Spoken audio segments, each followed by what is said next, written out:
Mari kita bersatu dalam doa.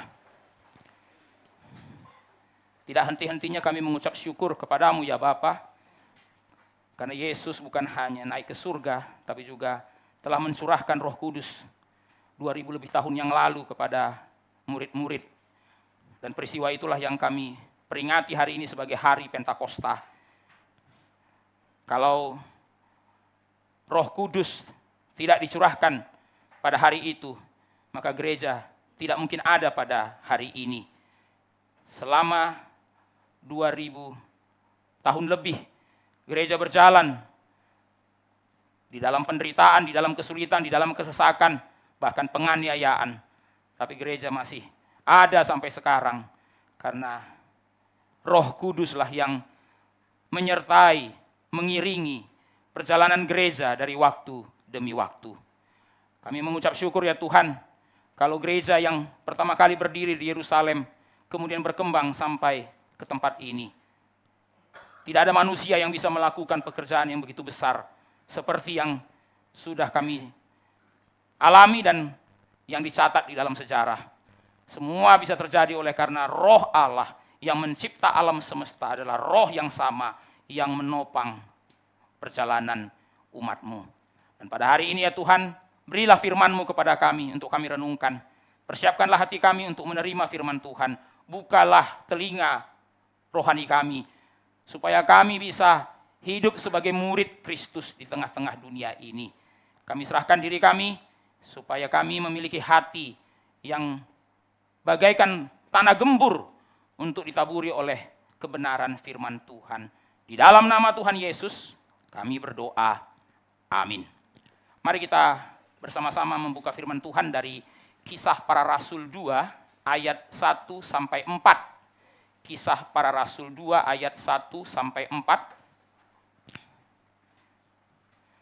Kita akan membacakannya secara bertanggapan.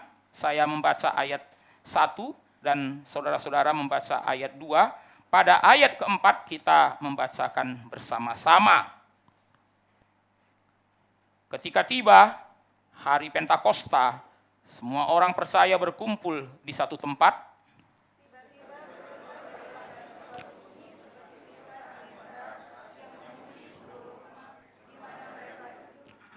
Dan tampaklah kepada mereka lidah-lidah seperti nyala api yang bertebaran dan hinggap pada mereka masing-masing.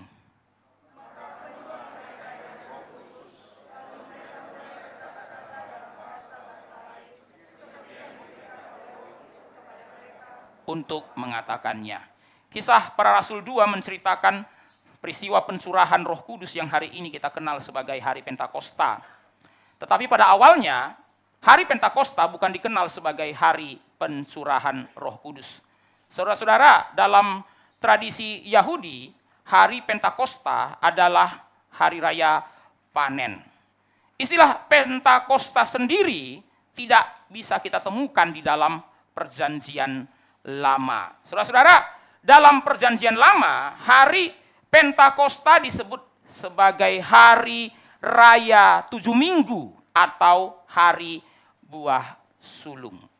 Sekali lagi saudara-saudara ya. Saudara-saudara yang saudara Tuhan, hari Pentakosta itu sebenarnya bukan dimulai dari kekristenan. Hari Pentakosta itu sebenarnya sudah ada di dalam agama Yahudi. Bisa dikatakan ya, hari Pentakosta adalah hari rayanya orang-orang Yahudi. Jadi sebelum orang-orang Kristen merayakan hari Pentakosta, orang-orang Yahudilah yang terlebih dahulu merayakan hari Pentakosta. Tapi saudara-saudara, hari Pentakostanya orang Yahudi berbeda dengan hari Pentakostanya orang-orang Kristen. Hari Pentakosta orang Kristen adalah hari pencurahan Roh Kudus. Sedangkan hari Pentakostanya orang Yahudi adalah hari raya panen atau yang disebut dengan hari raya 7 minggu, saudara-saudara. Hari raya 7 minggu atau hari raya buah sulung. Saudara-saudara, panen di dalam bangsa Yahudi itu terbagi menjadi 2, saudara-saudara ya. Yang pertama disebut dengan panen awal dan yang kedua disebut dengan panen raya.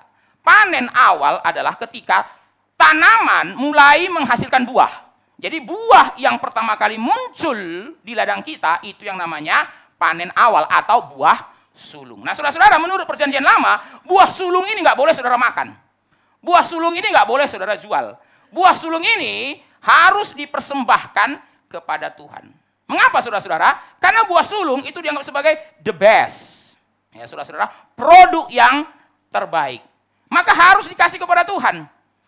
Tapi saudara-saudara, buah sulung itu adalah tanda bahwa akan datang yang namanya panen raya. Jadi saudara-saudara, jumlah buah sulung nggak banyak. Tapi memang itu buah yang terbaik. Tapi kalau buah sulung sudah muncul, itu tandanya panen raya akan datang. Ya saudara-saudara, kalau saudara egois atau saudara tidak percaya kepada janji Tuhan, saudara nggak akan mempersembahkan buah sulung. Kenapa? Takut setelah saudara persembahkan buah sulung ternyata nggak ada panen raya. Zong, saudara kasih oleh Tuhan ya. Tapi kalau saudara pegang janji Tuhan, saudara bersandar kepada Tuhan, maka saudara akan serahkan buah sulung kepada Tuhan karena saudara yakin bahwa setelah buah sulung akan datang panen raya. Nah, saudara-saudara, jadi hari Pentakosta adalah salah satu hari raya yang sangat penting bagi orang-orang Yahudi. Saudara-saudara, di dalam agama Yahudi ada 3 hari raya penting. Saudara boleh catat, yang pertama hari raya Pondok Daun, yang kedua hari Paskah, dan yang ketiga hari Pentakosta. Hari Pentakosta. Nah, saudara-saudara, lalu kenapa disebut dengan hari Pentakosta? Padahal istilah Pentakosta tidak ada dalam perjanjian lama. Saudara-saudara, orang Yahudi sudah merayakan Pentakosta sejak sebelumnya, ya, bahkan sebelum orang Kristen merayakan Pentakosta. Tapi di dalam perjanjian lama nggak ada istilah Pentakosta. Ya, saudara-saudara, ya pasti nggak ada, saudara-saudara. Kenapa? Karena istilah Pentakosta itu dari bahasa Yunani. Sementara orang-orang Yahudi menggunakan bahasa Ibrani. Jadi nggak mungkin istilah Pentakosta ada di dalam perjanjian lama. Lalu kenapa kemudian disebut dengan hari Pentakosta? Kenapa kemudian hari raya 7 minggu disebut dengan hari Pentakosta? Saudara-saudara, Pentakosta itu artinya yang ke-50. Itu artinya Pentakosta. Pentakosta, 50. Jadi Pentakosta artinya hari yang ke-50. Nah, saudara-saudara, kayak saudara itu ingat tadi, hari raya 7 minggu. 7 kali 7, 49. Ya, saudara-saudara, maka hari Pentakosta jatuh pada hari yang ke-50. Nah, 50-nya dihitung dari kapan? Dari Paskah. Saudara-saudara, jadi hari Pentakosta orang Yahudi adalah 50 hari setelah Paskahnya orang Yahudi. Nah, saudara-saudara, dikasih oleh Tuhan, Lukas yang menulis kisah para rasul melihat Pentakosta sebagai penggenapan, saudara-saudara. Mari kita perhatikan ayat 1-nya sekali lagi. Ya, saudara-saudara, mari kita bersama-sama memperhatikan ayat 1. Saya bacakan sekali lagi ayat 1, saudara-saudara, tapi tidak semuanya. Ketika tiba hari Pentakosta. Ketika tiba hari Pentakosta. Ini menunjukkan bahwa hari Pentakosta sudah dirayakan sebelum kita merayakan hari Pentakosta. Saudara-saudara ya. Pencurahan Roh Kudus terjadi ketika hari Pentakostanya orang Yahudi. Jadi, saudara-saudara, mengapa kita menyebut hari pencurahan Roh Kudus sebagai hari Pentakosta? Karena pencurahan Roh Kudus terjadi pada hari Pentakostanya orang Yahudi. Jadi bukan karena pencurahan Roh Kudus baru disebut hari Pentakosta. Sebelum, saudara-saudara, pencurahan Roh Kudus terjadi, sudah ada namanya hari Pentakosta yang dirayakan oleh orang Yahudi. Tapi pencurahan Roh Kudus terjadi pada hari Pentakosta tersebut. Nah, saudara-saudara, tapi saudara kasih oleh Tuhan, kita jangan berpikir, oh kalau begitu, itu hanya kebetulan pencurahan Roh Kudus terjadi pada hari Pentakosta. Tidak kebetulan juga, saudara-saudara. Saudara-saudara, Allah sengaja memilih hari Pentakosta sebagai hari pencurahan Roh Kudus. Jadi saudara-saudara, tidak salah juga kalau kita menyebut hari pencurahan Roh Kudus sebagai hari Pentakosta. Saudara jangan berpikir, oh kebetulan aja Pak, ya. Memang kebetulan pas Roh Kudus turun itu hari Pentakosta. Tidak, saudara-saudara. Allah memang sengaja memilih pencurahan Roh Kudus itu pada hari itu. Saudara-saudara, dari mana kita bisa lihat? Perhatikan kata tiba. Saudara-saudara ya. Kata tiba. Nah, saudara-saudara, bahasa Yunani itu simplero.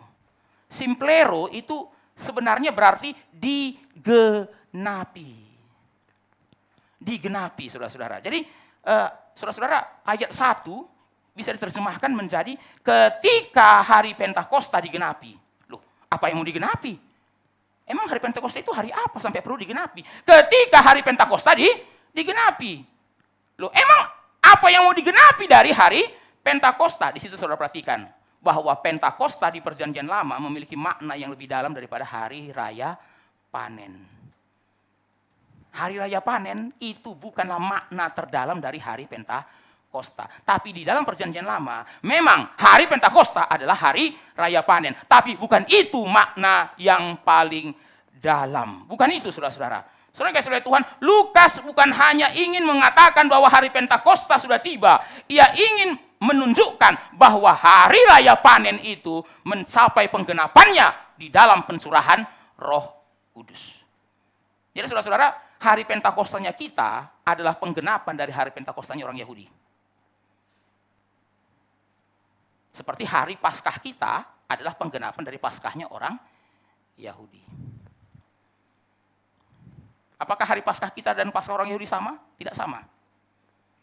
Apakah hari Sabat kita dengan hari Minggunya, apakah hari Minggu kita dengan hari Sabatnya orang Yahudi sama? Enggak sama. Saudara jangan pikir, oh sama Pak, beda hari doang. Satu Sabat, satu Sabtu, satu Minggu. Nah, saudara kasih oleh Tuhan ya. Saudara-saudara, secara teologi enggak sama. Hari Sabatnya orang Yahudi beda dengan hari Minggunya kita. Dari mana kita tahu saudara-saudara? Coba saudara cek kalender saudara. Minggu, hari pertama.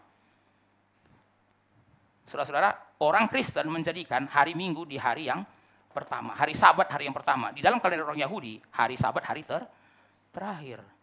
Maka saudara-saudara, kalau di dalam kalender orang Yahudi, kerja dulu baru berhenti. Dalam kalender orang Kristen, berhenti dulu baru kerja. Saudara-saudara nggak pernah memikirkan ini sebelumnya, saudara-saudara ya. Kenapa kalender kita, hari Minggunya hari pertama? Kenapa nggak Senin, Selasa, Rabu, Kamis, Sabtu, Minggu? Tapi Minggu, Senin, Selasa, Rabu, Kamis, Sabtu. Loh, hari Minggu kan hari perhentian. Loh, harusnya kerja dulu baru berhenti dong Pak. Tidak, dalam teologi Kristen, berhenti dulu baru kerja. Nah, saudara-saudara, pembahasan itu yang saya angkat di dalam PA Rabu. Berhenti dulu baru kerja. Bukan kerja dulu baru berhenti. Saudara-saudara, logika dunia kan, kalau lu nggak kerja ngapain berhenti? Ya saudara-saudara, ada orang berhenti, saudara kasih oleh Tuhan, padahal nggak kerja, malas. Tapi saudara-saudara, makanya dunia mengatakan, lu kerja, baru lu dikasih libur. Nah, saudara-saudara ya, kalau nggak kerja ngapain libur? Tapi saudara-saudara, Kristen nggak bilang begitu, saudara-saudara. Saudara berhenti untuk bekerja, bukan bekerja untuk berhenti. Ya saudara-saudara, maka saudara perhatikan ya, masalah dalam dunia kerja hari ini, karena orang tidak tahu waktu untuk bekerja, maka orang tidak tahu waktu untuk berlibur. Maka saudara perhatikan saudara-saudara, ada orang kerja terus nggak ada libur, ada orang libur terus nggak ada kerja. Kenapa? Itu karena efek dari kekacauan setelah manusia dalam dosa. Ya saudara-saudara, ada yang kerja terus nggak libur. Ya, itu namanya workaholic, saudara-saudara. Ada orang libur terus nggak kerja, dikasih oleh Tuhan. Wah, saya nggak ngerti juga dari mana uangnya, saudara-saudara ya. Libur terus nggak kerja ini maksudnya gimana ya, saudara-saudara ya? Ya, kita bilang apa, saudara-saudara? Hedonis. Ya, hedonis. Tapi saudara-saudara, Alkitab mengajarkan kepada kita, Tuhan memberikan kita perhentian supaya kita bisa bekerja. Itu kenapa hari Minggu hari pertama. Jadi saudara nggak bilang, oh sama Pak, cuma beda hari. Ya, mereka Sabtu kita Minggu, mereka Sabtu kita Minggu. Tidak. Nah sama saudara-saudara ya, Pentakosta orang Yahudi tidak sama dengan Pentakosta orang Kristen. Tapi Pentakosta orang Kristen adalah fulfillment terhadap Pentakosta orang Yahudi. Saudara-saudara, di mana fulfillment-nya? Saudara perhatikan. Pentakosta orang Yahudi adalah hari panen jasmani. Saudara-saudara, gandum menghasilkan buah, anggur menghasilkan buah, lalu kita menuai. Itu yang namanya hari Pentakosta orang Yahudi. Tapi Pentakosta orang Kristen bukan bicara mengenai panen jasmani, tapi panen rohani. Saudara perhatikan apa yang terjadi setelah Pentakosta. Petrus berkhotbah. Berapa yang bertobat? 2.000. Panen. Pentakosta orang Kristen bukan bicara mengenai panen jasmani, bukan bicara mengenai ladang, tapi bicara mengenai panen rohani. Maka saudara perhatikan setelah hari Pentakosta 2.000 orang bertobat. Setelah itu saudara-saudara, gereja berdiri mulai dari Yerusalem sampai ke ujung bumi. Maka saudara perhatikan saudara-saudara ya, di dalam Kisah Para Rasul berkali-kali muncul istilah makin bertambah banyak. Makin bertambah banyak. Berapa murid Yesus? 12. Hari Pentakosta langsung nambah 2.000. Setelah hari Pentakosta saudara-saudara, Injil masuk ke Yahudi. Setelah dari Yahudi masuk ke Yunani. Dan sampai sekarang saudara-saudara, Injil sampai ke ujung bumi. Saya tidak mengatakan saudara-saudara bahwa Injil sudah sampai ke ujung bumi, tapi ujung bumi di situ apa? Orang-orang non-Yahudi. Saudara-saudara, kenapa Injil bisa sampai ke Minahasa? Oh, orang Belanda, Pak. Ya, tapi kenapa Injil bisa sampai ke Belanda? Saudara-saudara, oh kenapa Injil bisa sampai ke Minahasa? Orang Belanda, Pak. Ya benar, saudara-saudara. Tapi kalau dulu orang Belanda nggak dengar Injil, loh kok bisa sampai ke Belanda? Roh Kudus. Roh Kudus. Maka saudara-saudara, ya walaupun kita adalah orang Kristen yang muncul di kemudian hari, bukan berarti kita lebih rendah daripada orang Kristen di Eropa. Oh, karena Eropa duluan, Indonesia belakangan, berarti Eropa lebih tinggi daripada orang Indonesia. Tidak, saudara-saudara. Kenapa? Karena semuanya buah dari Roh Kudus. Maka saudara-saudara, tidak boleh ada istilah mother and daughter church. Itu nggak boleh, saudara-saudara ya. Oh, Indonesia itu daughter. Belanda itu mother, saudara-saudara Tuhan. Saudara-saudara, nggak ada itu istilah apa saudara-saudara gereja ibu dan gereja anak gitu. Oh, Indonesia ini anak-anaknya dari ibu-ibu yang ada di Eropa. Tidak, saudara-saudara. Memang Eropa duluan, tapi jangan lupa, sebelum Eropa emang apa? Loh, kalau Eropa bilang mereka mother, saudara-saudara, lalu kita daughter, loh, emang mereka orang Kristen pertama? Enggak loh, saudara-saudara. Kalau saudara baca sejarah, orang Eropa itu pernah barbarnya sama dengan orang-orang Asia kok. Ya, saudara itu mungkin pernah dengar ya, ada suku Viking, suku Alaric, suku Goth, suku Briton. Nah, saudara-saudara, Britain. Ya, saudara, orang Inggris pun hari ini tidak lagi mengatakan mereka Briton. Kenapa? Karena Briton itu adalah orang-orang Inggris yang barbar. Tapi sekarang Britain. We are Great Britain. Inggris Raya. Walaupun dalam sejarah, lu nenek moyang dulu Briton, kan? Yang dulu itu pakai kapak di sini, pakai pedang di sana, kerjanya bacok-bacokan, perang suku, itu Briton, Viking. Oh, saudara-saudara kan pernah lihat itu film-film saudara-saudara yang ada tanduknya itu. Saudara-saudara, ada helmnya, ada tanduknya. Itu kan Viking. Itulah nenek moyang orang Eropa sebelum Kristen. Sebelum Kristen, saudara-saudara. Jadi saudara-saudara, orang Eropa kalau mengatakan kami mother, kamu daughter. Loh, kamu juga pernah kok belum Kristen kok. Saudara-saudara, semua orang Kristen sama di hadapan Tuhan. Kenapa? Karena kita adalah buah dari pekerjaan Roh Kudus. Buah dari pekerjaan Roh Kudus. Apalagi sekarang, saudara kalau pergi ke Eropa, jumlah orang Kristen Eropa dengan jumlah orang Kristen Indonesia lebih banyak mana sih? Saudara-saudara ya, lebih banyak orang Kristen di Indonesia. Loh, gimana ceritanya? Yang lebih banyak kemudian dianggap sebagai daughter, yang lebih sedikit dianggap sebagai mother. Nah, saudara-saudara kayak saudara Tuhan, ya perkembangan kekristenan di Asia, di Afrika itu adalah sebuah kabar baik bagi kekristenan. Karena kalau saudara-saudara pergi ke Eropa, saudara kayak saudara Tuhan, gereja-gereja mulai kosong. Saudara pergi ke Asia, gereja-gereja penuh.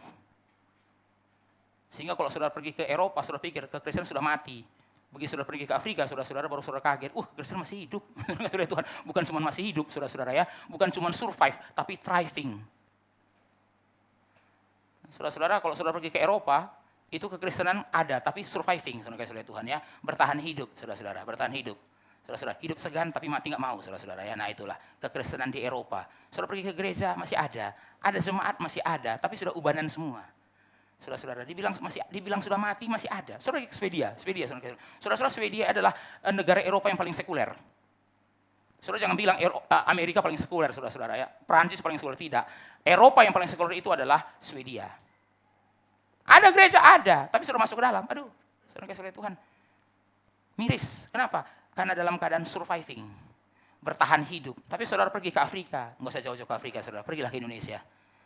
Saudara-saudara, gereja bukan surviving, gereja thriving, berkembang, bertumbuh subur. Saudara-saudara, tidak bisa mengatakan bahwa di Eropa orang Kristennya lebih tinggi, di Indonesia lebih rendah, tidak. Kita semua adalah buah dari pekerjaan Roh Kudus. Maka saudara-saudara, hari Pentakosta adalah panen. Panen. Panen apa? Panen jiwa. Panen jiwa, saudara-saudara. Dari Yerusalem sampai ke ujung bumi. Sampai ke ujung bumi. Saudara-saudara, pada hari Pentakosta, Roh Kudus dicurahkan secara terang-terangan. Nah, itulah poin dari bacaan yang kita tadi baca, saudara-saudara. Itulah poin dari bagian yang kita baca tadi, ayat 1 sampai 4. Apa yang kita bisa temukan pada ayat 1 sampai 4, saudara-saudara? Roh Kudus waktu dicurahkan bukan diam-diam. Roh Kudus dicurahkan terang-terangan. Saudara-saudara, murid-murid pun tahu Roh Kudus turun. Dan orang-orang yang di luar rumah itu pun tahu Roh Kudus turun. Kenapa mereka bisa tahu, saudara-saudara? Karena melihat lidah seperti nyala api. Nah, saudara-saudara, saya minta saudara perhatikan kata seperti, ya saudara-saudara ya. Karena nanti kata ini yang akan kita bahas di poin yang pertama. Seperti, artinya itu bukan api. Seperti nyala api. Maka saudara-saudara, di sini ada dua kata yang perlu kita perhatikan. Lidah dan kedua api. Lidah dan api. Maka muncul saudara-saudara istilah api Pentakosta.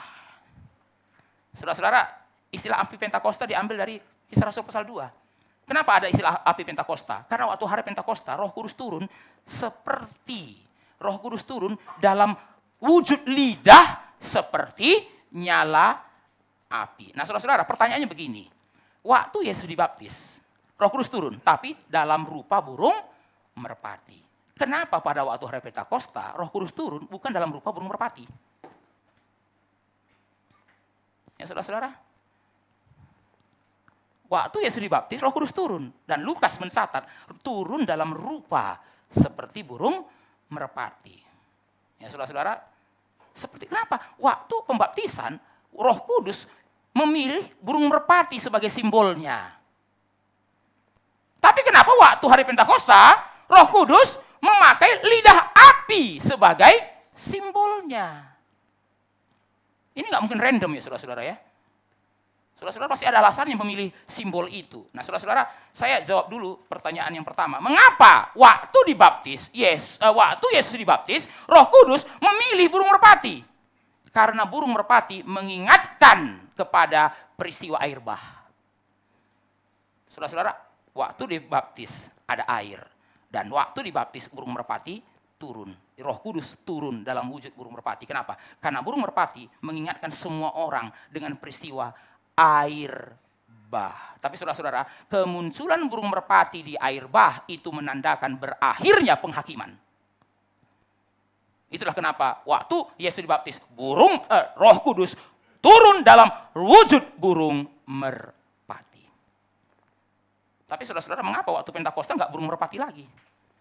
Ya saudara-saudara, kan bukannya saudara-saudara tampilannya lebih bagus ya saudara-saudara, kalau yang turun di atas kepala murid-murid itu burung merpati saudara-saudara. Ya saudara-saudara, setiap murid itu ada burung merpati satu di atas kepala mereka. Tapi kan saudara-saudara agak horor ya, yang ada di kepala api. Ya saudara-saudara, kan saudara perhatikan ya, lidah-lidah seperti nyala api itu hinggap. Pakai kata hinggap saudara-saudara. Hinggap di atas kepala masing-masing, hinggap pada mereka masing-masing. Nah, berarti ada maksudnya kenapa burung merpati? Kenapa bukan burung merpati? Kenapa lidah seperti nyala api? Kenapa api? Kenapa bukan burung merpati? Itu maksudnya. Ya, saudara-saudara yang kasih oleh Tuhan, mungkin saudara pasti punya pertanyaan ini, saudara-saudara ya. Mungkin saudara pernah bertanya seperti ini. Maka hari ini kita akan menjawab pertanyaan itu, saudara-saudara. Jadi khotbah ini berpusat pada satu pertanyaan itu. Mengapa Roh Kudus memilih api sebagai simbolnya pada hari Pentakosta?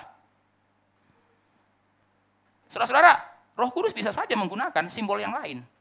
Ya, tadi ada burung merpati, saudara-saudara. Mengapa Roh Kudus tidak memakai simbol angin sepoi-sepoi, saudara yang kasih oleh Tuhan? Bukankah roh dalam bahasa Yunani itu pneuma yang artinya angin? Ya, saudara-saudara, kenapa enggak angin sepoi-sepoi yang menjadi simbol? Kenapa enggak air, saudara-saudara? Saudara-saudara, di dalam perjanjian lama, saudara yang kasih oleh Tuhan, Roh Kudus juga disimbolkan dengan air. Dan waktu Yesus bicara mengenai dilahirkan kembali, dia mengatakan dilahirkan dari roh dan air. Berarti air pun bisa menjadi simbol dari Roh Kudus. Tapi Roh Kudus waktu hari Pentakosta dicurahkan tidak menggunakan air. Roh Kudus menggunakan lidah seperti nyala api. Saudara-saudara, ada 3 jawaban untuk pertanyaan ini. Itu yang akan kita renungkan pada hari ini. Yang pertama, saudara-saudara, Api menyatakan hadirat Allah yang kudus. Saya ulangi. Api menyatakan hadirat Allah yang kudus. Saudara-saudara yang dikasihi oleh Tuhan, api dalam Kisah Rasul 2 ayat 3 itu bukan api biasa, saudara-saudara. Nah, saudara-saudara mari kita perhatikan sekali lagi ayat 3. Ayat 3. Saudara-saudara, kebanyakan khotbah kita hari ini akan berfokus pada ayat 3. Walaupun tadi kita baca ayat 1-4, tapi kita akan fokus pada ayat 3. Ya, saudara-saudara. Kenapa? Karena ayat 3 itu bicara mengenai lidah-lidah api itu. Nah, mengapa api bukan yang lain menjadi simbol? Karena api menyatakan hadirat Allah yang kudus. Saudara-saudara, api yang kita lihat di ayat 3 itu bukan api biasa, saudara-saudara. Mari kita lihat ayat 3 sekali lagi, saudara-saudara. Dan tampaklah kepada mereka lidah-lidah seperti nyala api. Perhatikan, seperti nyala api. Saudara-saudara, Lukas tidak mengatakan rumah itu kebakaran, saudara-saudara Tuhan. Ya, kalau itu api beneran, saudara-saudara, masa sebanyak itu rumah nggak kebakaran? Tapi kenyataan kan, saudara-saudara, rumah nggak kebakaran. Dan saudara-saudara, rambutnya murid-murid nggak ada bau gosong, saudara-saudara Tuhan. Ya, saudara-saudara, bayangkan kalau itu beneran api, saudara-saudara ya. Wah, menyala abangku, kita bilang saudara-saudara itu. Kan itu kan semua di atas hinggap api, saudara-saudara, itu kan bisa gosong muka. Itu kan rambutnya bisa gosong, saudara-saudara. Bau ayam panggang, kita bilang saudara-saudara ya kan. Tapi saudara-saudara, rumah itu tidak kebakaran. Murid-murid tidak kebakaran, saudara-saudara. Ya kenapa? Karena itu dikatakan seperti nyala api. Saudara-saudara, kata seperti itu menunjukkan bahwa ini bukan api biasa. Karena kalau ini api biasa, semua sudah kebakaran. Tapi api ini tidak membakar. Api ini tidak menghanguskan rumah itu. Saudara-saudara dikasihi oleh Tuhan, api ini menggambarkan tanda rohani yang kelihatan bahwa Allah sedang hadir. Nah, saudara-saudara dikasihi oleh Tuhan, dalam bahasa aslinya kata tampak, saudara-saudara ya, tampak menunjukkan bahwa ini benar-benar kelihatan. Jadi saudara-saudara, murid-murid bukan sedang merasa ada api, bukan, melihat, tampak. Jadi lidah-lidah itu benar-benar kelihatan. Lidah-lidah seperti nyala api itu benar-benar kelihatan. Tapi tidak ada kebakaran. Nah, saudara-saudara dikasihi oleh Tuhan, saya mengajak saudara-saudara untuk mengingat dua kejadian perjanjian lama di mana ada api tapi tidak ada yang kebakaran. Yang pertama, semak duri yang menyala. Saudara masih ingat waktu Musa dipanggil oleh Tuhan? Oh, saudara-saudara, Musa sudah lama ingin melayani Tuhan. Sejak di Mesir pun sudah pengen melayani Tuhan dia, tapi gagal. Kenapa? Belum dipanggil, sudah mau pelayanan. Ya, saudara-saudara, itu kan kisah sedihnya Musa, saudara-saudara ya. Dia sudah mulai pelayanan waktu dia di Mesir, dia sudah membela bangsa Israel waktu di Mesir, tapi aksinya gagal. Kenapa? Belum dipanggil sudah pelayanan. Ini pelajaran bagi saudara. Kalau saudara tidak dipanggil, jangan pelayanan. Saudara-saudara tidak dipanggil Tuhan, jangan melayani. Orang yang melayani harus benar-benar menyadari panggilan Tuhan. Apalagi saudara-saudara nggak dipanggil jadi pendeta, kemudian jadi pendeta. Wah, saudara-saudara nanti kayak Musa nasibnya. Saudara-saudara, Musa belum dipanggil sudah pelayanan. Tapi saudara-saudara, kapan mulai Musa benar-benar mulai melayani? Setelah dipanggil. Kapan Musa dipanggil? Kejadian Keluaran pasal 3. Keluaran pasal 3, saudara-saudara.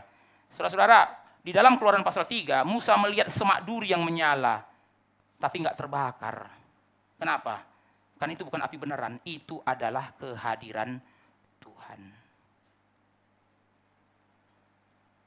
Jadi saudara-saudara, api itu bukan lagi menunjukkan itu api. Api itu menunjukkan bahwa Tuhan ada di situ. Maka saudara-saudara dikasihi oleh Tuhan, dari api itu keluar suara, dari semak itu keluar suara. Tanggalkanlah kasutmu dari kakimu, sebab tempat di mana engkau berdiri itu adalah tanah yang kudus. Api itu bukan menunjukkan itu api. Api itu menunjukkan Allah hadir di situ. Maka saudara-saudara dikasihi oleh Tuhan, waktu Musa melihat semak itu, dia tahu ini bukan peristiwa alam, saudara dikasihi oleh Tuhan. Dia tahu ini Allah yang sedang berbicara. Saudara-saudara, api itu menyatakan Allah hadir dan kehadiran Allah menjadikan tempat itu kudus. Tanggalkan kasutmu. Ya, saudara-saudara. Nah, saudara-saudara, peristiwa yang kedua, Gunung Sinai. Ketika bangsa Israel keluar dari Mesir, Tuhan tidak suruh mereka langsung ke tanah perjanjian. Tuhan suruh mereka berhenti di Gunung Sinai. Keluaran pasal 19. Kalau saudara baca dalam Keluaran pasal 19, begitu mereka sampai di Gunung Sinai, saudara-saudara mereka melihat puncak gunung itu menyala. Menyala. Saudara-saudara yang kasih oleh Tuhan, gunung itu dipenuhi dengan asap dan api, sehingga orang Israel gemetar. Saudara-saudara, api menunjukkan bahwa Allah bukan Allah yang bisa diperlakukan sembarangan. Ia kudus, ia agung, ia harus dihormati. Maka saudara-saudara, apakah api selalu menjadi lambang kehadiran Tuhan? Tidak. Ada bagian Alkitab di mana muncul api tapi tidak ada Tuhan di situ. Waktu Elia depresi. Saudara masih ingat Elia depresi, saudara-saudara? Dia sudah resign sebagai nabi. Dia bilang, sia-sia saya pelayanan.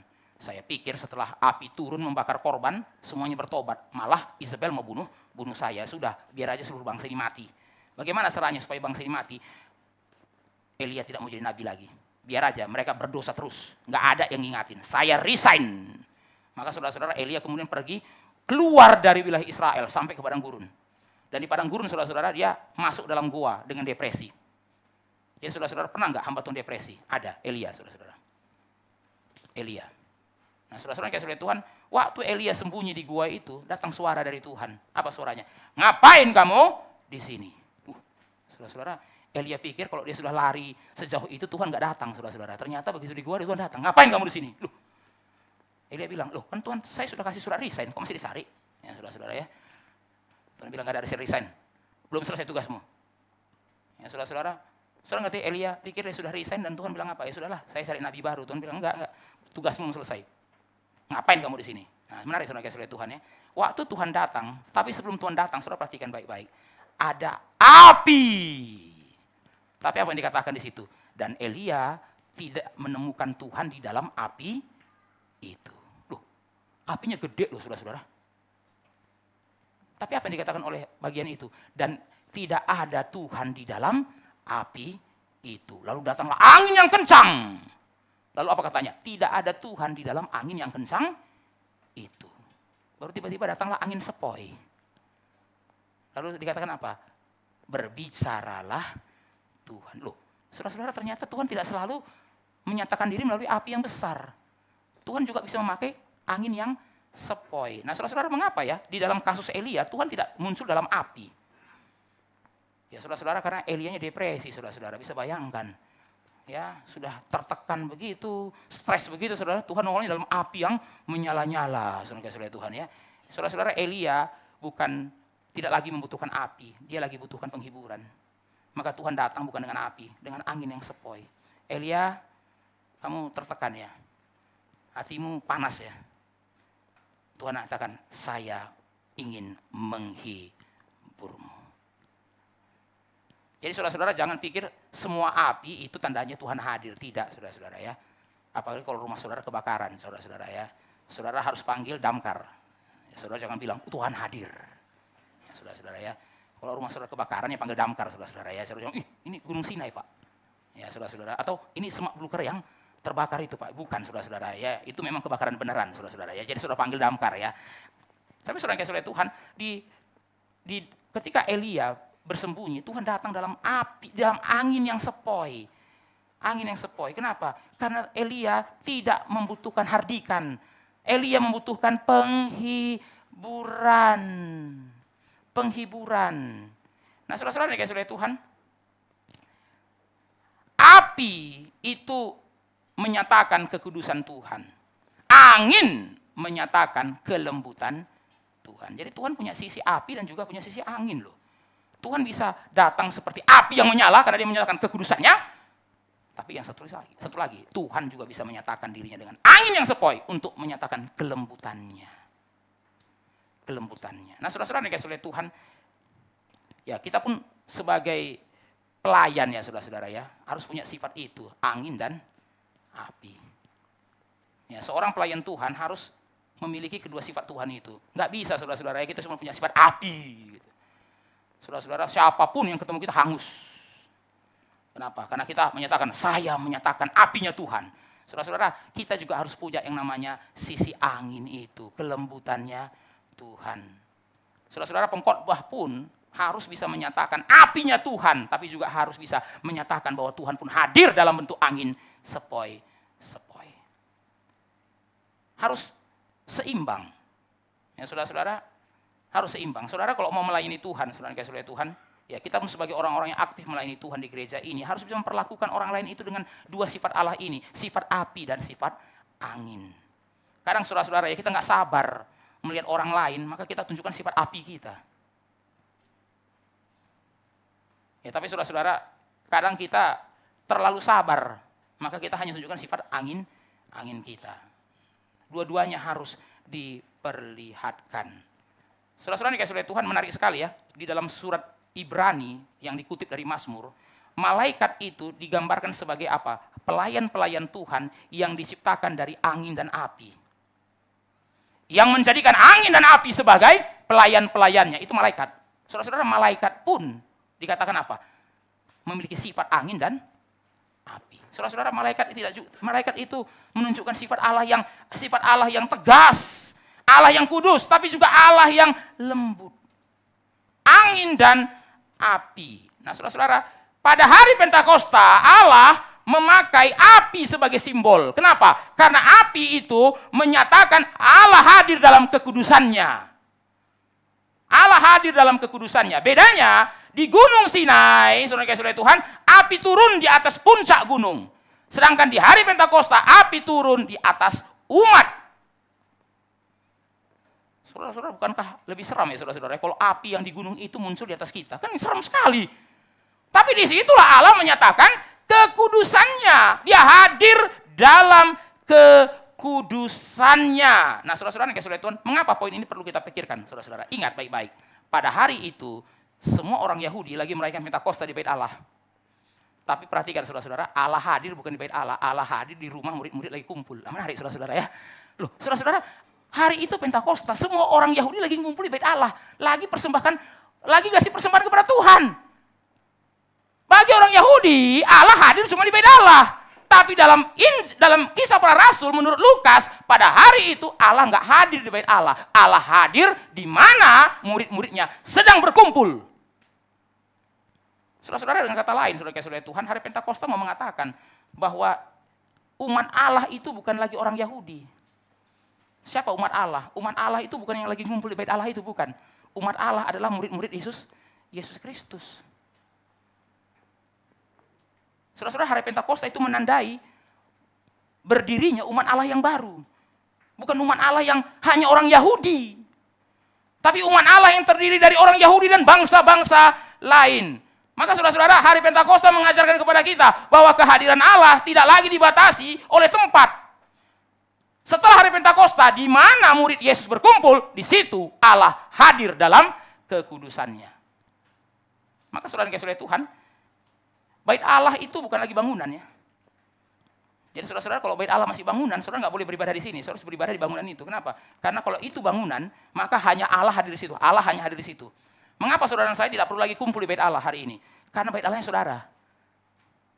Lidah api itu hinggap di atas setiap orang percaya. Maka bukan bangunan yang menyatakan kehadiran Tuhan.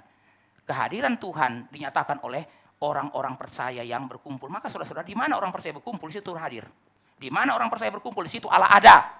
Mengapa? Roh Kudus. Roh Kudus.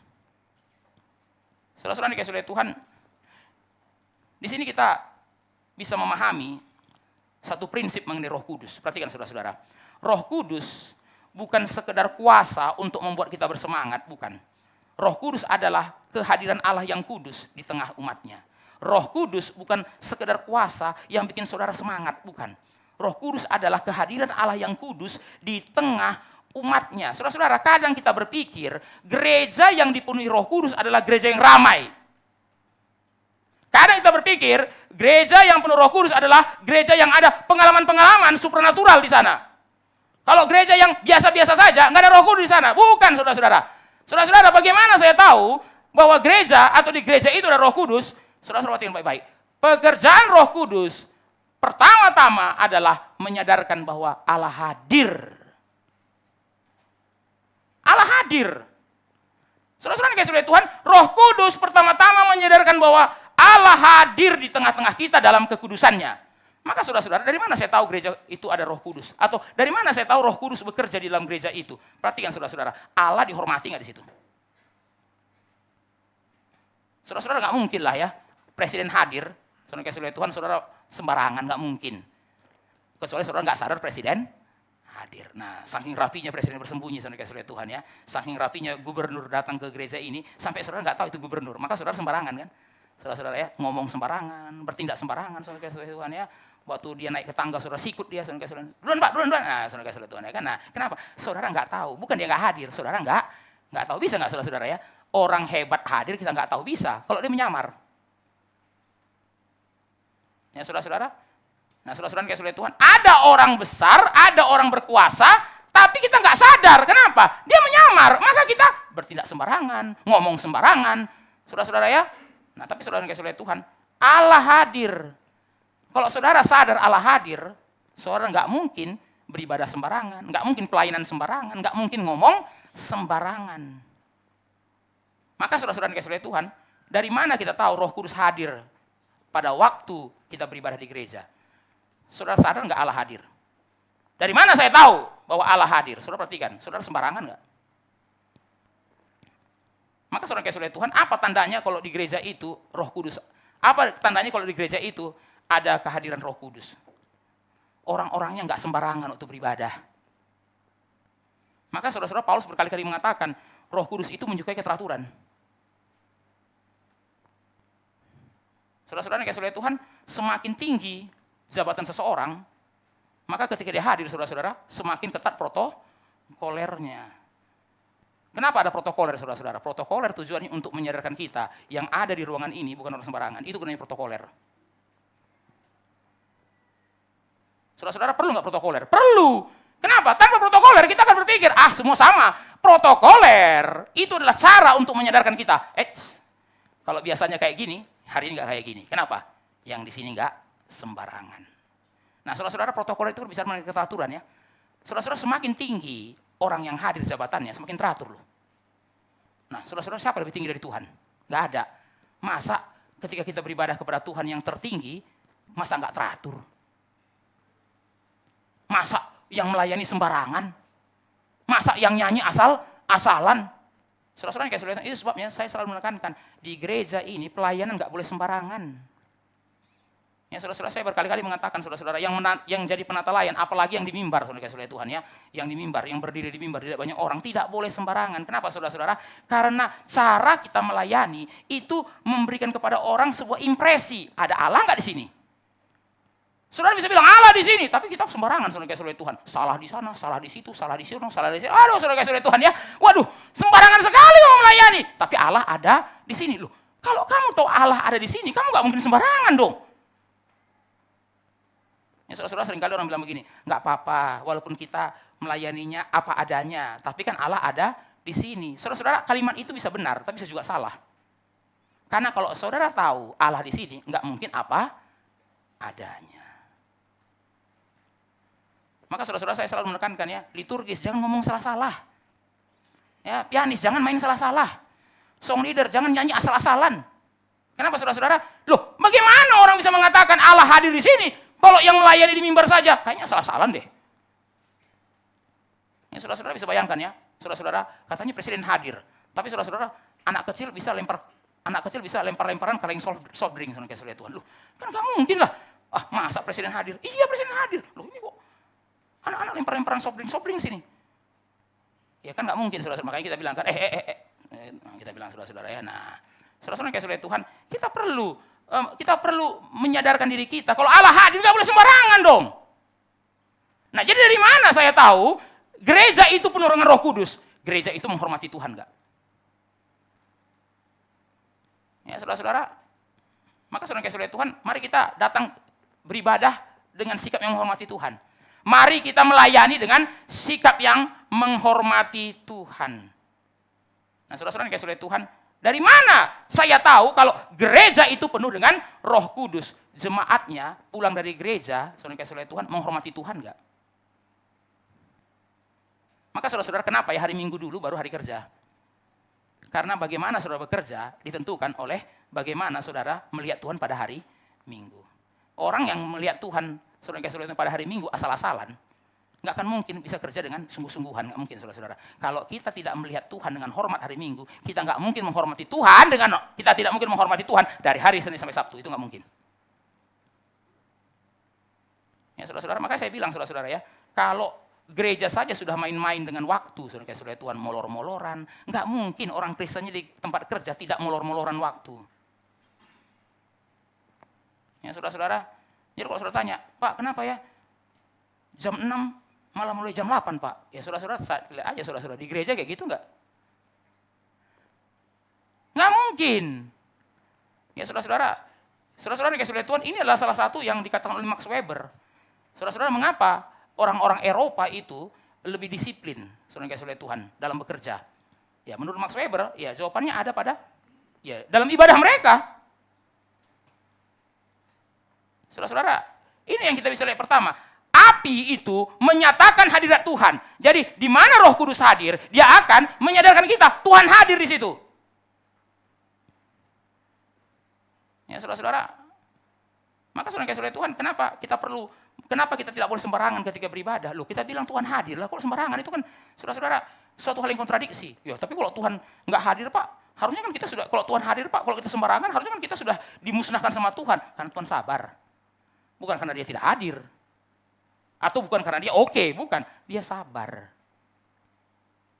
Saudara-saudara, biarlah kita menyadari bahwa Tuhan hadir.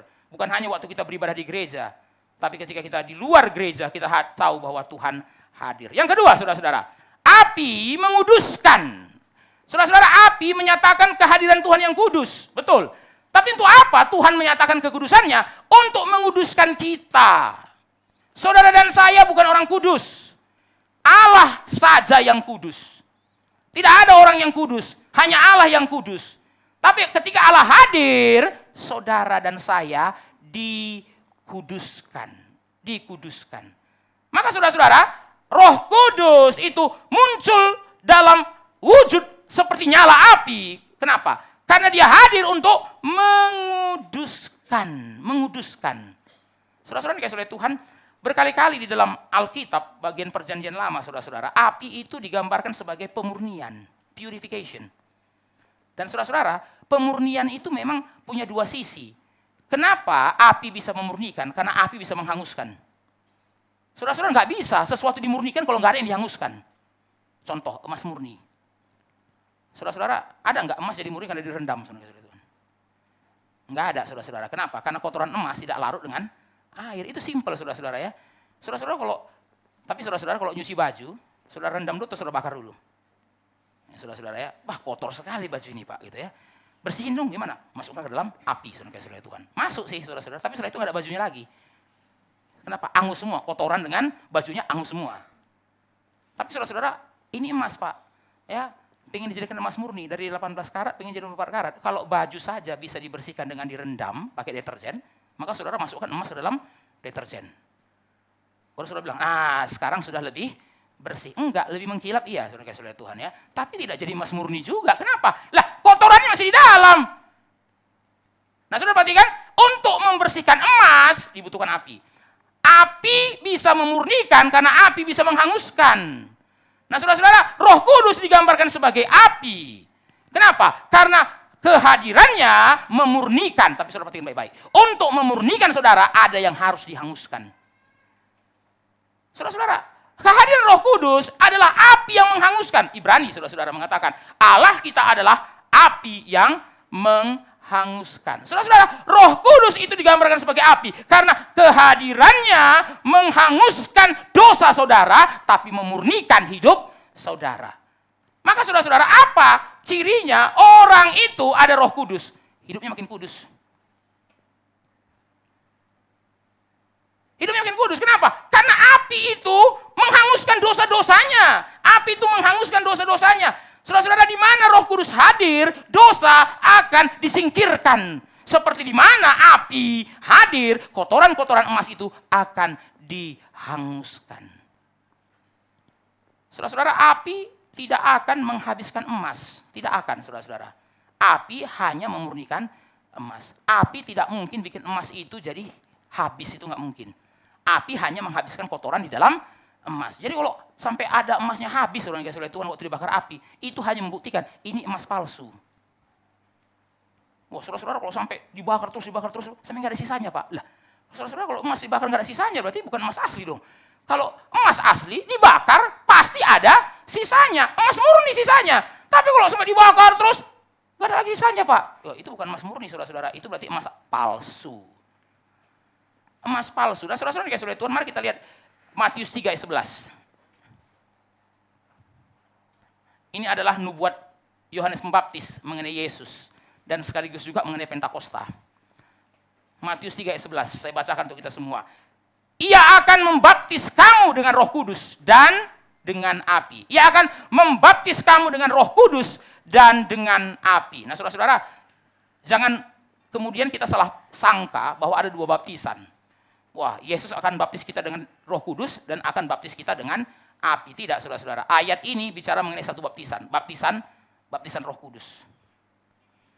Nah, saudara-saudara, Yohanes mengatakan, aku baptis kamu dengan air. Ya, tapi aku nggak lebih tinggi daripada Yesus. Kenapa? Yesus akan baptis kamu dengan Roh Kudus dan api. Tapi kapan Yesus baptis kita dengan Roh Kudus? Saudara-saudara, selama Yesus hidup dia pernah membaptis. Tapi saudara-saudara, Yesus selama hidup baptis dengan air. Tapi saudara kasih oleh Tuhan, Yohanes mengatakan Yesus akan membaptis dengan Roh Kudus dan dengan api. Kapan dia membaptis kita dengan Roh Kudus dan dengan api? Hari Pentakosta. Maka saudara-saudara, hari Pentakosta pusatnya bukan Roh Kudus. Nah, ini kesalahan banyak gereja. Oh, Pentakosta itu pusatnya Roh Kudus. Paskah pusatnya Yesus. Tapi tidak, saudara-saudara. Pusat Pentakosta tetap Yesus. Tetap Yesus. Maka saudara-saudara, kenapa saya mengatakan Pentakosta nggak bisa berulang?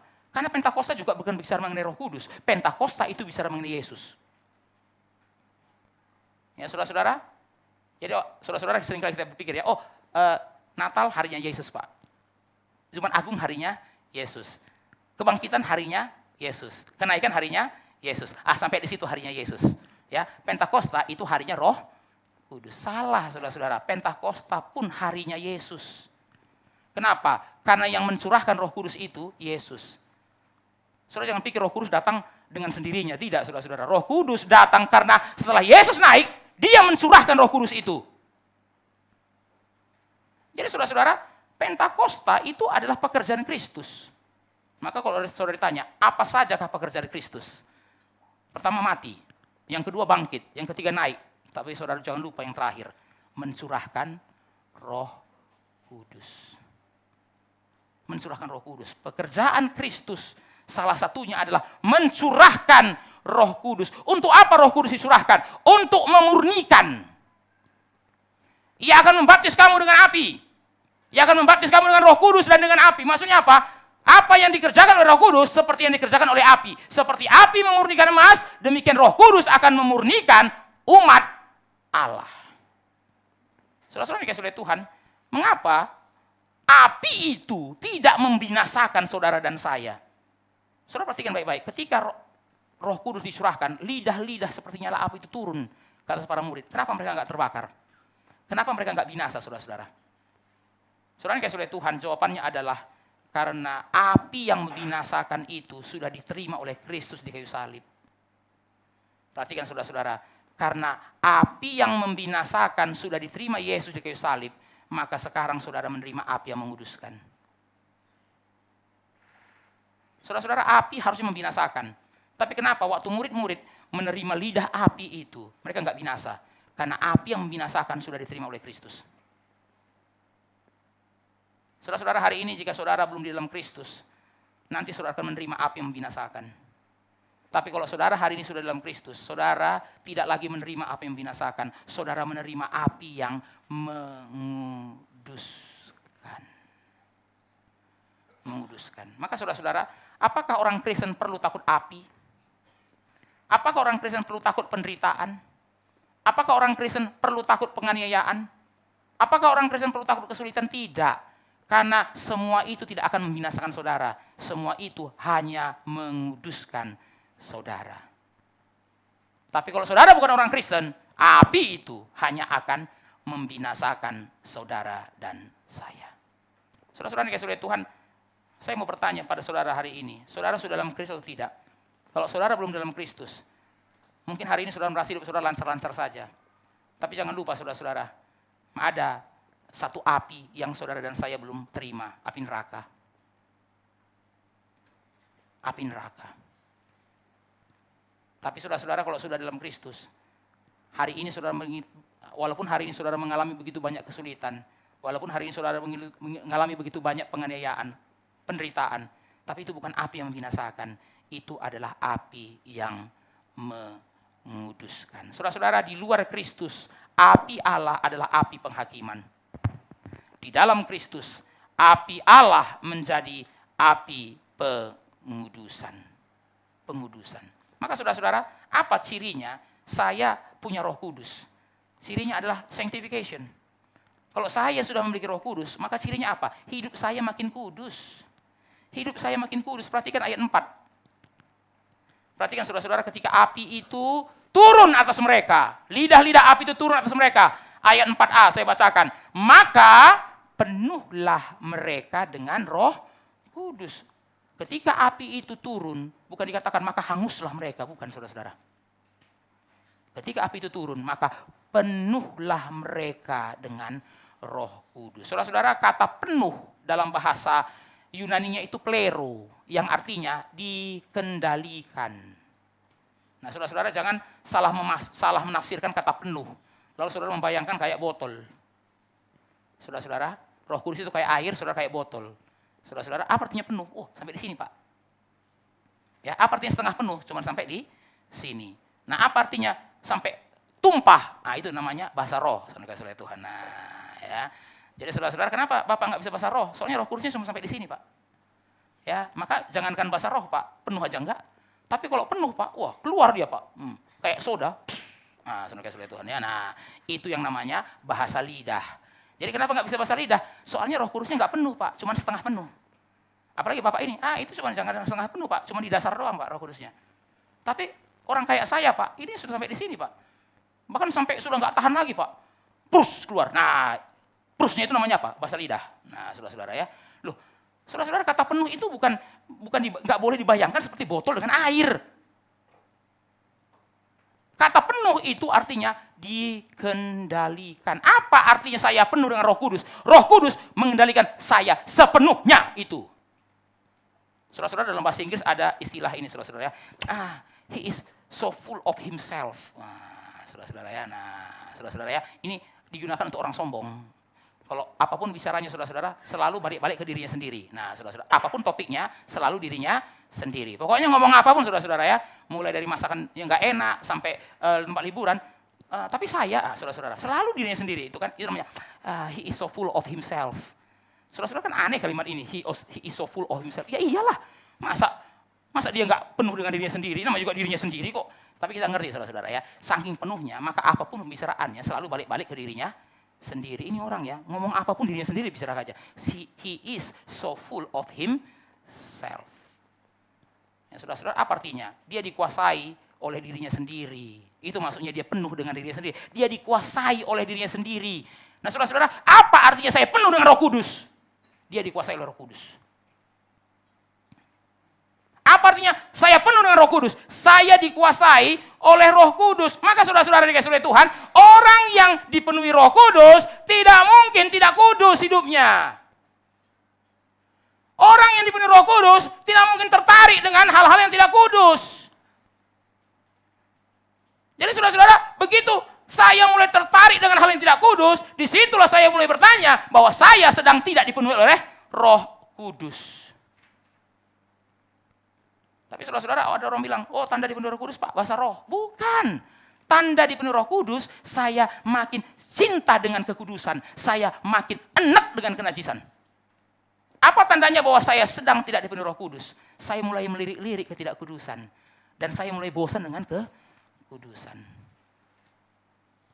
Ya, saudara-saudara dikasih oleh Tuhan, suami-suami kalau sudah mulai tertarik dengan perempuan lain yang bukan istrimu, itu berarti kamu sedang tidak dipenuhi Roh Kudus. Karena kalau kamu dipenuhi Roh Kudus, ada perempuan lain pun, saudara langsung benci dengan pikiran saudara sendiri. Aduh, kok saya bisa milih kayak gitu sih? Tapi kalau saudara sedang tidak penuh Roh Kudus, saudara-saudara, begitu pikiran itu muncul, saudara follow up. Ya, saudara-saudara, saya ulangi saudara-saudara ya. Ketika dosa mulai muncul dalam pikiran, apa tandanya saya sedang dipenuhi Roh Kudus? Oh, saya langsung matikan. Saudara-saudara, Spurgeon mengatakan, saudara-saudara, sin, dosa itu bisa rise, tapi tidak boleh reign. Nah, saya ulangi saudara-saudara ya. Menurut Spurgeon, saudara-saudara, dosa itu bisa rise up, tapi tidak boleh reign in. Dia bisa muncul, tapi nggak boleh berkuasa. Apa tandanya saya dipenuhi Roh Kudus? Ketika dosa itu rise, saya tidak izinkan dia berkuasa. Saudara-saudara, Luther mengatakan, engkau tidak bisa melarang burung terbang di kepalamu. Engkau bisa melarang dia bersarang di atas kepalamu. Saudara nggak bisa larang burung terbang, saudara-saudara. Terserah dia lah. Saudara-saudara, ini terbang-terbang atas kepala saya. Lah, langit punya saya, dia bilang, saudara kasih oleh Tuhan.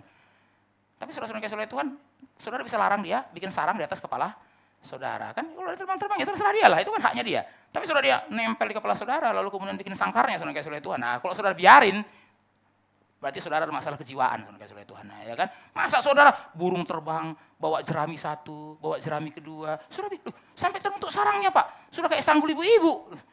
Kok bisa sebesar itu? Nggak mungkin. Saudara-saudara nggak mungkin. Iya, Pak, tiba-tiba saya bangun, Pak. Sudah ada sanggul di kepala saya, Pak. Kok bisa ada sanggul? Nggak bisa. Itu dari jerami pertama kamu sudah biarkan itu. Saudara-saudara kalau ada burung, ini saudara kasih oleh Tuhan, kalau ada burung walet, saudara kasih oleh Tuhan, wah walet lagi mahal, Pak, sarangnya. Saudara-saudara, tapi kan saudara tahu burung walet itu kan bikin sarangnya dari apa? Dari ludahnya kan. Saudara tahu lah, sarang burung walet mahal, tapi saudara nggak akan mau lah ya, dia kemudian ludahin kepala saudara untuk bikin sarangnya. Mumpung Pak lagi mahal, saudara. Saudara tahu kan kalau burung walet itu sarangnya saudara-saudara kalau dibiarkan bisa segini, saudara-saudara ya. Nah itu kalau itu mahal. Tapi kan saya nggak percaya saya harus segila itu ya. Saudara-saudara, saking lagi mahalnya burung walet, saudara biarkan dia bersarang sampai 1 kilo. Tapi kalau tiba-tiba saudara misalnya andai kata, ada orang di atas kepalanya ada sarang burung walet, saudara-saudara. Ya, sampai gembung. Itu nggak mungkin tiba-tiba bangun begitu. Itu pasti sudah dari awal dibiarin. Demikian juga dengan dosa. Dibiarin, nggak dimatiin. Saudara-saudara dikasih oleh Tuhan, apa tandanya saya dipenuhi Roh Kudus? Ketika dosa itu rise up, saya langsung matikan itu. Tapi apa tandanya saya sedang tidak penuh Roh Kudus? Ketika itu rise up, saya follow up. Saya follow up. Ya, saudara-saudara. Saudara-saudara dikasih oleh Tuhan, itu kan orang bilang ya, perselingkuhan di kantor, saudara dikasih oleh Tuhan, itu dimulai dari makan siang yang tak disengaja, yang di follow up menjadi makan siang yang disengaja. Dimulai dari makan siang bersama satu tim, di follow up menjadi makan siang hanya berdua saja. Loh kenapa nggak dimatikan? Disitulah kita menyadari, saudara-saudara, kita harus terus minta Roh Kudus memenuhi kita. Karena pada saat kita sedang tidak penuh Roh Kudus, saudara-saudara, begitu dosa itu muncul, kita malas juga matiin. Kita follow up lagi. Ya saudara-saudara, burung itu bersarang satu helai. Biarin, bagus kok ini, ya kan? Mumpung lagi ada hiasan natural, oleh Tuhan. Ada masuk lagi helai kedua. Bagus juga ya. Saya baru tahu ada mode 2026. Baru masuk helai yang ketiga. Dibiarin. Saudara kasih oleh Tuhan, lama-lama apa? Jadi sarang. Saudara-saudara, perabotan di rumah saya pernah kerasukan rayap, saudara kasih oleh Tuhan. Nah, ya, saudara-saudara, dan saya percaya saudara pernah mengalami ini di kota ini, saudara-saudara ya, kerasukan rayap, saudara-saudara. Nah, saudara kasih oleh Tuhan, istri saya mengajarkan saya, rayap itu tidak boleh dibiarin, satu pun tidak boleh dibiarin. Kenapa? Dari satu jadi satu rumah, dia bilang. Dan saudara-saudara selalu menarik seperti itu. Selalu menarik, saudara kasih oleh Tuhan, rayap itu kalau saudara nggak matikan waktu dia satu, saudara akan bisa matikan lagi seterusnya. Yang ada terjadi apa? Perabot saudara yang mati, saudara kasih oleh Tuhan. Itu rayap. Perabot saudara yang mati. Saudara-saudara yang dikasih oleh Tuhan, Roh Kudus itu menguduskan. Kalau saudara orang percaya, saudara nggak perlu takut ketika dia membakar, karena yang dia bakar dosa saudara. Dan begitu dosa saudara dibakar, memang saudara dikasih oleh Tuhan nggak enak. Tapi semakin dosa saudara dibakar, kesombongan saudara dibakar, Keegoisan saudara dibakar, kemunafikan saudara dibakar, dosa-dosa tersembunyi saudara dibakar, saudara semakin kudus. Semakin kudus. Saudara-saudara yang dikasihi oleh Tuhan, Timothy Keller mengatakan Allah mengasihi kita apa adanya, tapi Dia tidak membiarkan kita tetap apa adanya. Allah mengasihi kita apa adanya, tapi Dia tidak akan membiarkan kita tetap apa adanya. Dia menyelamatkan kita waktu kita di dalam dosa, tapi Dia tidak mau membiarkan kita terus di dalam dosa. Itulah kenapa Roh Kudus diberikan, supaya semakin hari saudara dikuduskan. Mari kita lihat poin yang ketiga. Api mengutus kita untuk bersaksi tentang Kristus. Saudara-saudara, Kisah Para Rasul 2 tidak hanya berbicara bahwa ada api. Ayat 3 mengatakan api itu berbentuk seperti lidah-lidah. Nah, menarik saudara-saudara ya. Kenapa bentuk yang digunakan lidah? Tadi kita sudah tanya, mengapa api? Sekarang kenapa apinya berbentuk lidah? Ya saudara-saudara, lidah. Nah, saudara dikasihi oleh Tuhan, ayat 3 itu harus dikaitkan dengan ayat 4. Mari kita lihat ayat 4b sekarang, ayat 4b. Ya, setelah mereka dikatakan penuh dengan Roh Kudus, saya bacakan ayat 4b. Lalu mereka mulai berkata-kata dalam bahasa-bahasa lain. Ya, saudara-saudara, ya fenomena inilah yang kemudian dikatakan orang sebagai bahasa roh, ya. Tapi sebenarnya saudara-saudara terjemahan yang lebih tepat bukan bahasa roh, bahasa lidah. Nah, perhatikan. Lidah, bahasa lidah. Nah, saudara-saudara, bahasa Yunani lidah itu glosa. Dari situlah muncul glossolalia. Bahasa lidah. Maka saudara-saudara, bahasa lidah itu bukan bahasa yang aneh. Itu bahasa, tapi bukan bahasa ibu saudara. Itu namanya bahasa lidah. Jadi ketika murid-murid berbicara dalam bahasa lidah, itu bukan bahasa yang nggak ada, itu bahasa yang ada. Tapi murid-murid bukan pengguna bahasa itu. Jadi saudara-saudara, ketika hari ini orang bicara mengenai bahasa lidah, lalu kemudian tidak ada terjemahannya. Kenapa? Ini bahasa sorga, Pak. Nggak ada kamusnya di bumi, Pak. Ya, tidak ada kosakatanya di bumi. Loh, kalau ada bahasa yang tidak ada kosakatanya di bumi, jangan-jangan itu bukan bahasa. Ya, saudara-saudara, maka di dalam 1 Korintus kan, 1 Korintus pasal 13, saudara-saudara, Paulus membedakan antara suara dengan bahasa. Semua bahasa ada suara, tapi tidak semua suara adalah bahasa. Saudara-saudara, maka saudara nggak bisa bilang, Pak, lebah itu ada bahasanya. Apa, Pak? Saudara-saudara, itu bukan bahasa, itu suara. Loh, itu ngapain itu, Pak? Itulah bahasa lebah. Loh, saudara-saudara, doang. Makanya Paulus mengatakan, ya itu seperti gong yang berkumandang dan sanang yang bergemerincing. Ya ada suaranya sih, masalahnya apa artinya? Memang gak ada artinya. Makanya Paulus mengatakan dalam 1 Korintus, saudara-saudara, itu bukan bahasa itu. Kamu jangan bilang itu bahasa lidah, itu bukan bahasa. Kenapa? Gak ada artinya.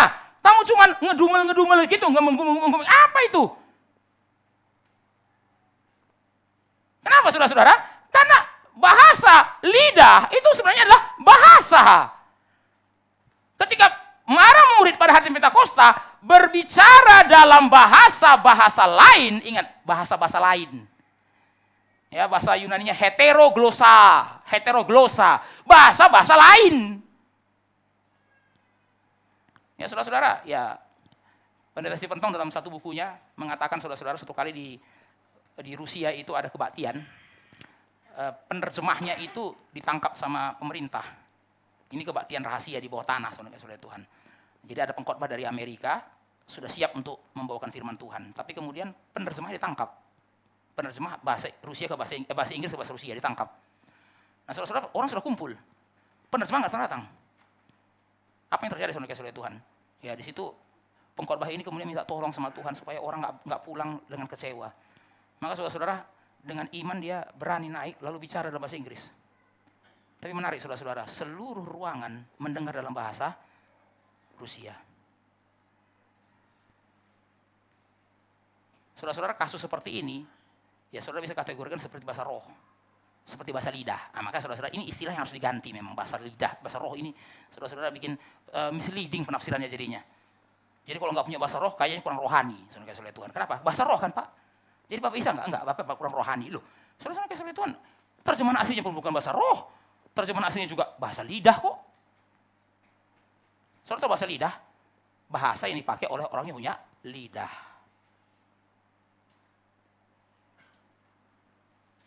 Saudara-saudara, kenapa bahasa lidah itu dianggap sebagai hal yang supernatural di dalam Kisah Para Rasul? Karena Petrus tidak pernah belajar bahasa itu. Tapi ketika dia bicara, orang-orang mendengar dalam bahasa mereka masing-masing. Itu yang namanya bahasa lidah. Nah, saudara-saudara, di sini kita perhatikan, kenapa Roh Kudus turun dalam bentuk lidah? Saudara-saudara, karena hal pertama yang harus dilakukan para rasul setelah menerima Roh Kudus, bicara. Maka saudara perhatikan, setelah Roh Kudus disurahkan, Petrus berdiri. Bicara. Saudara-saudara, kenapa kita bisa bicara? Ada lidah kita. Ya, saudara-saudara, ada lidah kita. Orang nggak ada lidah, sulit bicara. Itu kenapa saudara-saudara lidah dan bicara itu dikaitkan. Ya kan? Maka saudara salah ya. Bicara dong, ada mulut kan? Semua orang punya mulut, nggak semua orang bisa bicara. Ini guru-guru salah saudara Tuhan ya. Bicara dong, ada mulut kan? Loh, saudara-saudara, orang bisu juga ada mulutnya, nggak bisa bicara. Harusnya kan ada lidah kan? Nah, ya saudara-saudara ya, ada lidah gitu ya. Ya saudara-saudara, kadang-kadang saya agak terganggu dengan bahasa puitis saudara-saudara waktu kita berdoa. Kiranya Tuhan mengurapi mulut dan bibirnya saudara-saudara itu. Saudara-saudara kok begitu banget sih mulut dan bibirnya. Padahal yang bicara lidahnya saudara-saudara Tuhan ya kan itu ya. Tuhan mengurapi mulut dan bibirnya. Loh, saudara-saudara, kalau sudah mulut ada bibirnya lah saudara-saudara Tuhan. Masa ada mulut enggak ada bibirnya gitu kan? Ya, tapi itu namanya bahasa puitis ya saudara-saudara ya. Lidah. Apa yang dilakukan oleh murid-murid setelah Roh Kudus turun? Bicara. Nah, saudara-saudara, karena yang hadir hari itu dari berbagai bangsa, maka kalau mereka bicara pakai bahasa Aram dan bahasa Ibrani, enggak semua orang ngerti. Disitulah Roh Kudus memberikan bahasa lidah. Maka saudara-saudara dikasihi oleh Tuhan, seringkali kita membaca cerita ini salah fokus. Yang kita fokus pada pengalaman bahasa lidahnya. Tapi sebenarnya saudara-saudara fokusnya bukan di situ. Fokusnya di pemberitaan Injilnya. Mari kita lihat ayat 11. Coba kita perhatikan ayat 11, saudara-saudara. Apa sih yang mereka dengar?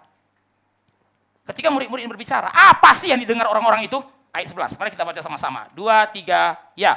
Baik orang Yahudi maupun penganut agama Yahudi, orang Kreta dan orang Arab, kita mendengar mereka berkata-kata dalam bahasa kita sendiri tentang perbuatan-perbuatan besar yang dilakukan Allah. Itu yang mereka sampaikan. Jadi saudara-saudara, penekanan bahasa lidah dalam Kisah Rasul 2, perbuatan-perbuatan besar Allah. Saudara-saudara, apa yang membuat orang-orang terpesona waktu hari Pentakosta? Oh, bukan karena, keren ya, mereka bisa pakai bahasa ibu kita. Bukan. Yang membuat mereka terpesona apa? Perbuatan-perbuatan besar Allah. The wonder of God. The wonder of God. In our tongues. Jadi saudara-saudara, ketika bahasa lidah pertama kali muncul, orang bukan kagum dengan bahasa lidahnya. Orang kagum dengan perbuatan-perbuatan besar Allah. Dan perbuatan-perbuatan besar Allah itu yang mana? Kematian, kebangkitan Yesus Kristus. Injil. Ketika bahasa lidah pertama kali diberikan, orang mengagumi Injil. Sekarang saudara-saudara, ketika bahasa lidah, orang mengklaim itu bahasa lidah, saudara-saudara Tuhan, mana? Apa yang mengagumkan? Saudara-saudara Tuhan, kalau nggak ada yang ngerti, ya akhirnya saudara-saudara bahasa lidah untuk bahasa lidah. Itu kenapa saudara-saudara Paulus itu dalam 1 Korintus saudara-saudara Tuhan mengingatkan itu bukan bahasa lidah yang kamu lakukan itu. Kenapa? Karena kalau itu bahasa lidah harusnya orang dibawa mengagumi pekerjaan Allah. Tapi pada akhirnya yang dikagumi bukan pekerjaan Allah, yang dikagumi bahasa lidah itu sendiri. Keren ya. Ngomong apa tadi dia itu? Saudara-saudara, satu kali ada adik kelas saya, saudara-saudara, dia BTL, saudara-saudara, batak tembak langsung, saudara-saudara Tuhan ya. Dia datang dari daerah Balige, nggak pernah ke Medan, saudara-saudara Tuhan. Dari Balige langsung ke Bandung, B2B, saudara-saudara, dari Balige ke Bandung, saudara-saudara Tuhan. Wah, jadi saudara-saudara dia nggak pernah tahu banyak jenis gereja. Bagi dia gereja cuma satu. Begitu ke Bandung, wah, saudara-saudara Tuhan, banyak jenis gereja, tapi dia polos-polos, dia nggak tahu. Lalu datanglah dia dalam sebuah kebaktian penyambutan mahasiswa baru. Saya nggak ikut, saudara-saudara ya. Saya nggak ikut karena sudah tahu pasti asalnya kan begitu, saudara Tuhan. Cuman karena dia mahasiswa baru diwajibkan ikut. Maka dia datang, baru setelah dia datang, besoknya dia sama saya. Dia bilang, saya tanya gimana acaranya? Dia pucat saudara Tuhan. Loh, kenapa? Saya bilang, iya Pak. Ada hal yang saya nggak mengerti Bang. Dia bilang, loh kenapa? Iya, soalnya dalam kebaktian itu Pak, Bang, satu kali ada bagian yang tiba-tiba semua orang bersuara gitu. Saya nggak ngerti mereka bilang apa. Saya di samping orang itu, orang samping saya juga bersuara-suara seperti itu. Saya jadi merasa, jangan-jangan saya belum diselamatkan. Kenapa semuanya bersuara seperti ini, saya nggak bisa bersuara seperti itu? Terus kamu nggak coba ikut-ikutan bersuara? Nggak berani saya. Ya memang nggak usah juga, saya bilang. Loh, tapi kamu ngerti apa yang mereka bilang? Itu yang saya nggak ngerti. Kenapa mereka bersuara, tapi satu pun saya nggak ngerti. Nah, soalnya kayak saudara Tuhan, saya baru sadar dari situ. Ini fenomena yang asing dalam Alkitab. Karena waktu Pentakosta, dalam Kisah Rasul 2, ketika mereka mendengar orang-orang itu berbicara, mereka mengagumi pekerjaan Tuhan yang besar. Tapi adik kelas saya ini, ketika mendengar suara itu, tidak mendengar pekerjaan Tuhan yang besar.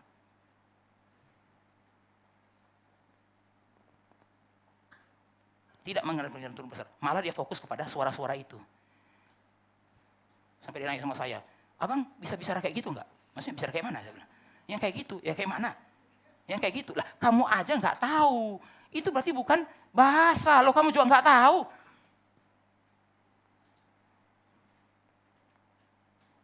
Saudara-saudara dikasih Tuhan, Pentakosta mengingatkan kita bahwa tugas kita belum selesai.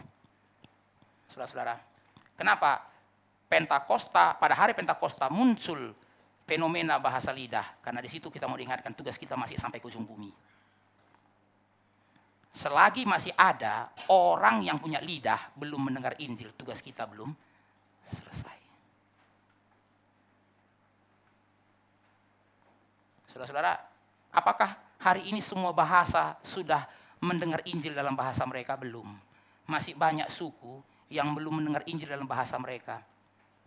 Saudara mau pergi ke sana, tahu nggak bahasa mereka? Nggak tahu. Saudara tahu Injilnya, tapi nggak tahu nggak bahasanya. Saudara ngerti? Saya mengasihi mereka. Saya pergi ke mereka. Saya punya Injil, tapi saya nggak tahu bahasanya. Ya saudara ngomong, tapi mereka nggak kagum. Kenapa? Lo nggak ngerti. Nggak ngerti. Saudara ngomong pakai bahasa Indonesia. Saudara kutip 4 hukum rohani, saudara Tuhan, dalam bahasa Indonesia. Tapi saudara ngomong kepada orang yang ada di pedalaman Afrika, saudara Tuhan ya. Oh, Injil saudara bagus, 4 hukum rohani. Cuman kenapa semuanya pada bengong ya? Bukan karena Injil saudara salah. Mereka nggak ngerti bahasa saudara. Saudara-saudara kayak Tuhan, masih ada nggak suku kayak gini? Masih. Tugas gereja belum selesai. Apa sekarang tugas gereja? Mari kita pergi ke suku-suku seperti ini. Menceritakan kepada mereka bahwa Kristus sudah mati bagi mereka. Saudara-saudara, apa yang mau ditunjukkan oleh bahasa, apa yang mau ditunjukkan oleh lidah-lidah api ini? Lidah-lidah ini mengatakan bahwa semua bahasa di hadapan Tuhan sama pentingnya. Sama pentingnya. Saudara, di dalam kekristenan tidak ada bahasa yang lebih tinggi daripada bahasa lain. Semua bahasa sama-sama bisa dipakai Tuhan untuk memberitakan Injil. Saudara memberitakan Injil kepada orang dari suku A, pakai bahasa A. Saudara memberitakan Injil kepada orang dari suku B, pakai bahasa B. Saudara memberitakan Injil kepada orang yang hanya bisa bahasa Batak, pakai bahasa Batak. Saudara memberitakan Injil kepada orang yang hanya bisa menggunakan bahasa Swahili, pakai bahasa Swahili. Maka saudara-saudara kasih Tuhan, bukan kebetulan ya, kenapa Alkitab diterjemahkan ke dalam berbagai bahasa. Maka saudara perhatikan baik-baik, penerjemahan Alkitab itu seiring dengan penginjilan. Kalau kita mengabarkan Injil kepada bangsa lain, maka kita harus mau menerjemahkan Alkitab ke bahasa mereka. Loh, Alkitab boleh diterjemahkan. Sudah dari kapan diterjemahkan, saudara-saudara?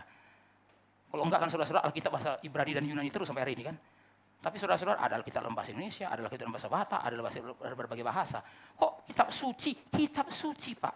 Tapi kok bisa diterjemahkan dalam bahasa-bahasa yang lain? Karena bagi Tuhan, semua bahasa sama berharganya. Bagi Tuhan, manusia sama berharganya. Itu sebabnya semua bahasa sama berharganya. Saudara gak bisa mengatakan, oh bahasa ini lebih tinggi daripada bahasa itu. Oh bahasa Inggris lebih tinggi daripada bahasa Indonesia. Saudara-saudara yang kasih oleh Tuhan, tidak semua orang bisa bahasa Inggris. Bagaimana dengan mereka? Oh udah, jangan beritakan Injil sama mereka. Loh, gak bisa. Mereka harus mendengar Injil Tuhan. Saudara-saudara bisa bayangkan ya, kalau dulu orang Belanda bilang, mereka nggak ngerti bahasa Belanda. Udahlah, jangan beritakan Injil kepada orang Minahasa. Udah, hari ini saudara-saudara kita masih dalam penyembahan berhala ini. Tapi saudara-saudara, kenapa hari ini saudara dan saya bisa jadi orang Kristen? Salah satu faktornya adalah karena dulu misionaris Belanda memberitakan Injil dalam bahasa Minahasa.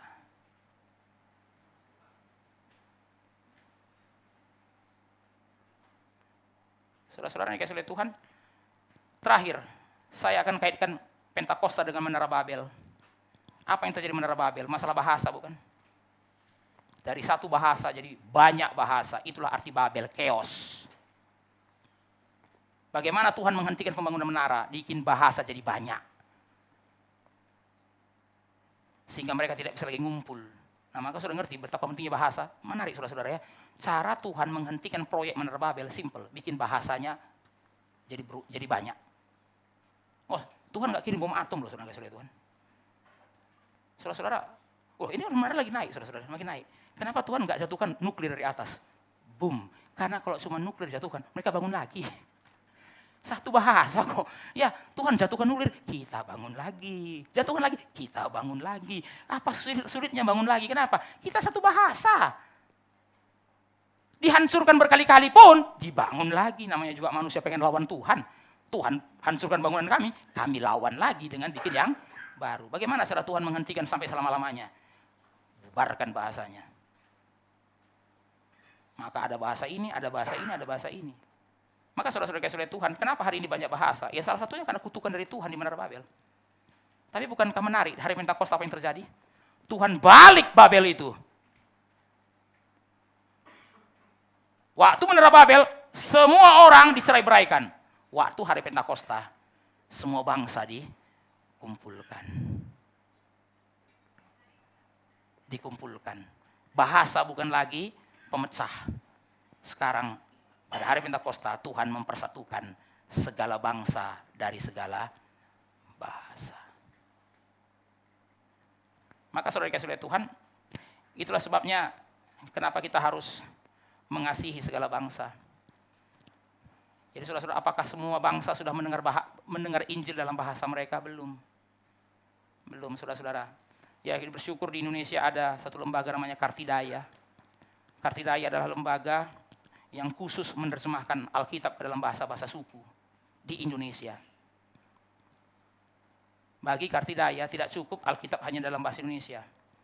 Karena belum semua suku bisa mengerti bahasa Alkitab dalam bahasa Indonesia. Maka mereka harus memiliki Alkitab dalam bahasa mereka masing-masing. Saudara-saudara yang dikasihi oleh Tuhan, mari kita terus berdoa supaya suku-suku di Indonesia ini bisa mendengar Injil dalam bahasa mereka. Mari kita berdoa. Bapa dalam surga, terima kasih untuk firman yang sudah kami renungkan. Kami berdoa supaya kami dibakar oleh api itu. Api yang pernah membakar para murid, demikianlah juga membakar kami hari ini, supaya kami tidak berdiam diri. Kami berdoa ya Tuhan, supaya api itu membakar hidup kami menjadi lebih murni, dan api itu membakar kami untuk pergi. Seperti murid-murid setelah hari Pentakosta, berani berdiri dan berani pergi. Kami berdoa supaya api itu membakar kami untuk bukan berdiam diri di dalam gereja, tapi masuk ke dalam dunia. Dalam nama Tuhan Yesus kami berdoa. Amin.